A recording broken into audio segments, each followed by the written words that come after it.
রওনা দিয়েছি সাদামাটির পাহাড়ে যাব বলে, কিন্তু এখন মনে হচ্ছে আসল অ্যাডভেঞ্চার তো এই নদীতেই। ভাবুন তো, একদিকে তীব্র রোদ, অন্য পাশে গাদাগাদি করে এইসব মানুষজন, তার উপর বাইক নিয়ে এই নরবরে কাঠের পাটাতন দিয়ে নামার যে কি পরিমাণ রিস্কি, এ যেন এক রিয়েল লাইফ অ্যাকশন সিনেমা। যারা নিয়মিত এই পথে যাতায়াত করেন তাদের জন্য এটা হয়তো কোনো সমস্যাই না, কিন্তু আমাদের মতো যারা এই পর্যটক, তাদের কাছে কিন্তু রীতিমতো সাহসিকতার পরীক্ষা।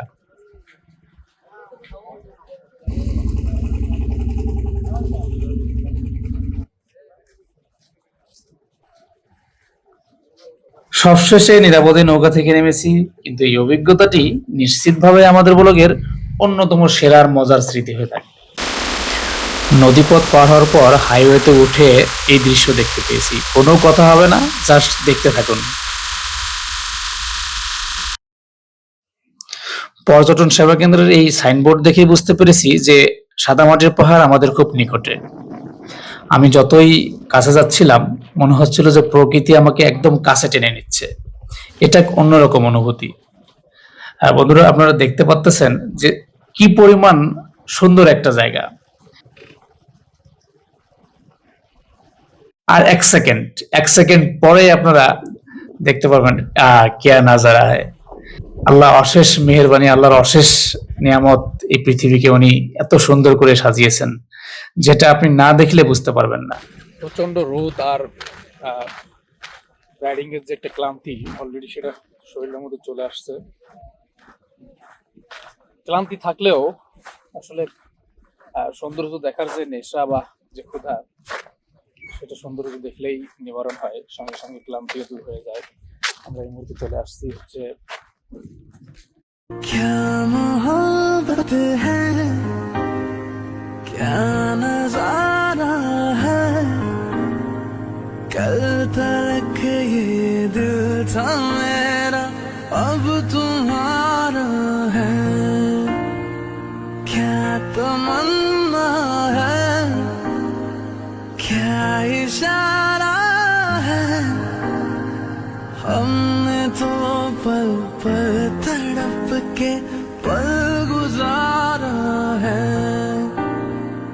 देखो देखो अब करो ना मुझ पे यूं सितम, जान मेरी जा रही सनम, जान मेरी जा रही सनम। পাহাড়ের এই অংশটা কিন্তু খুবই শক্ত, বুঝছেন?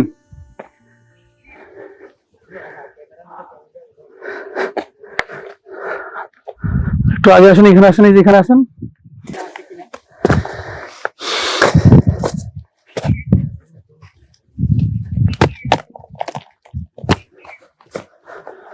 এটা আসলে ঠিক, আমি এটা মাটি পাহাড় মানে বললে ভুল হবে। এটা এই,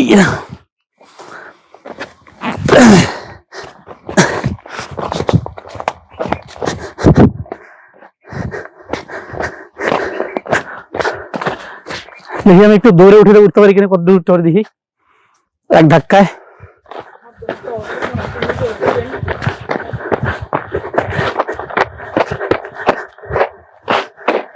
ও মাই গড!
যাক, অনেকটাই চেষ্টা করেছি আরিস ভাই, ওখানে আর ওঠা পাবে না, আর ওঠার চেষ্টা করাটাও ঠিক হবে না।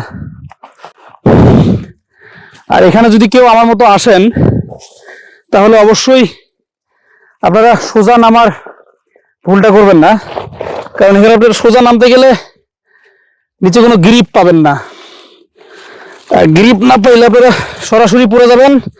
আর এই মাটিটা অনেকটা ওই কঙ্কর মিশ্রিত, আপনাদের কেটে যাওয়ার সম্ভাবনা খুব বেশি থাকবে। এজন্য আপনারা যেটা করবেন সেটা হচ্ছে যে, আমারও যদিও পাহাড়ে ওঠার অভিজ্ঞতা নেই, তবে ফিজিক্সের কিছু বিষয় বুঝে শুনে আপনাকে সম্মুখ গতিটা ব্যালেন্স করে আপনাকে নামতে হবে। আর চেষ্টা করবেন যে পায়ের মধ্যে ভর অনেকটা কম দেওয়ার জন্য যতটা পারেন হাতের উপরে ভর দিয়ে একটা ব্যালেন্সিং পজিশনে এসে সামনে এসে তারপর নেমে যাবেন। খুবই কষ্ট হয়েছে, জায়গাটা আসলে সত্যি অনেক সুন্দর। আপনারা দেখতে পাচ্ছেন এত সুন্দর জায়গা, আমি এই জায়গাটা হয়তো আমি উঠতে পারবো, আমি আপনাদেরকে দেখাচ্ছি। আমি ওই জায়গাটাতে উঠতে গিয়ে অনেকটাই ক্লান্ত হয়ে গেছি, এখানে উঠবো। আপনারা দেখেন, এখানে যারাই আসেন না কেন প্রচুর পানি নিয়ে আসবেন, খাবার স্যালাইন সাথে রাখবেন, আর যদি পারেন ছোটখাটো একটা ব্যাকপ্যাকে কিছু মেডিকিট এবং ফার্স্ট এইডের কিছু জিনিস নিয়ে আসবেন, যদি যারা পাহাড়ে উঠতে চান। হ্যাঁ, তাহলে এটা আপনাদের কাজে লাগবে। আর কোনো কিছু নিয়ে আসুন বা না নিয়ে আসুন, খাবার পানি সাথে স্যালাইন নিয়ে আসবেন। আপনারা দেখতে পাচ্ছেন আমি অনেক দূরই উঠে গেছি, প্রায় আমি হতে পারে প্রায় 50 মিটার উঠে গেছি। আসলে মনে হচ্ছে যে এটা একটা জয়ের মতো। আমি যদি আপনাদেরকে এই মুহূর্তে এই চারপাশের ভিউটা দেখাই না, আপনারা কালকেই চলে আসবেন।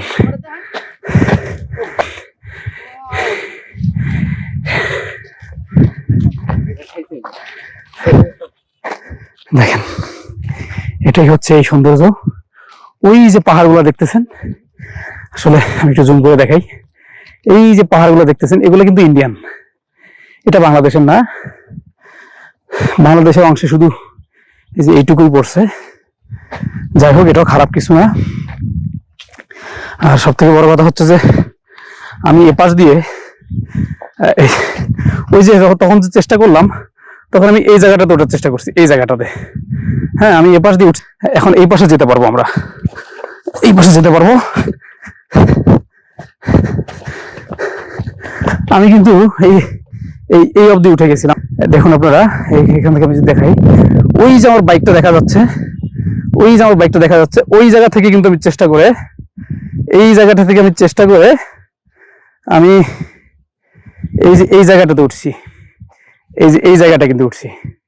হ্যাঁ, আপনারা আসতে পারেন। এটা খুবই একটা, বাংলাদেশের অনেক মানুষই জানে না যে এখানে এরকম একটা জায়গা আছে। হয়তো অনেক এই পাহাড়টাতে আপনি একটা আফ্রিকান ফিল পাবেন। কেন আফ্রিকান ফিল পাবেন? আপনি দেখবেন যে আফ্রিকার পাহাড়গুলোতে গাছপালা অনেক কম,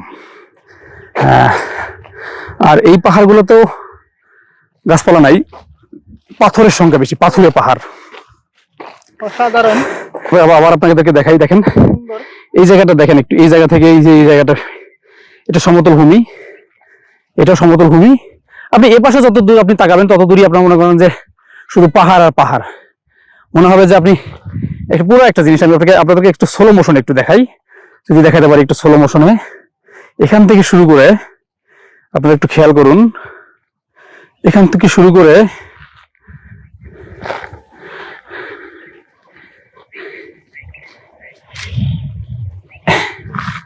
এই পুরো জায়গাটা আপনারা দেখেন, এই পুরো জায়গাটাই কিন্তু পাহাড় বেষ্টিত।